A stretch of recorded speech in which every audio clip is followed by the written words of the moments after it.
General retired फैज़ हमीद जे ख़िलाफ़ कार्रवाई या 2 ब्रिगेडियर एक कर्नल जो गिरफ़्तार थियण छा था सम्झो त इन में सिर्फ़ general Asim Munir army chief जो हथ आहे या हुन पंहिंजे मातहत जेको इदारो आहे हेतिरो बहितरीनु इदारो पाक फ़ौज जो उन ऑन बोर्ड न वरितो हूंदो जेके चइनी सूबनि जा कोर कमांडर आहिनि मुख़्तलिफ़ शहरनि जा जेके ऑफिसर्स आहिनि उन्हनि खे हुन ऑन बोर्ड न वरितो हूंदो या उन्हनि सां मीटिंग सलाह मशवरो न थियो हूंदो। फ़ौज में हिकु हद हूंदी आहे, पैमानो हूंदो आहे फ़ौज खे लताड़ण जो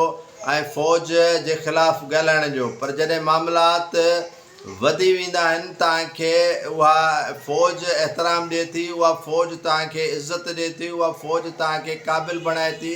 जॾहिं रिटायर थियण खां पोइ तव्हां फ़ौज जे ख़िलाफ़ु वञो, इदारे जे ख़िलाफ़ु वञो ऐं हिकिड़ो जेको दाइरो आहे उन दाइरे अख़्तियार खां तव्हां तजावुज़ कयो त पोइ यकीनन ऑन बोर्ड सभिनी खे वरितो वेंदो आहे ऐं उन्हनि सभिनी जे मुशावरत खां पोइ जनरल रिटायर्ड फैज़ हमीद ख़िलाफ़ु कार्रवाई थी आहे। ऐं इहे ज़राए ॿुधाइनि था त उन में तमामु जेके कोर कमांडर्स आहिनि या फ़ौज जा जेके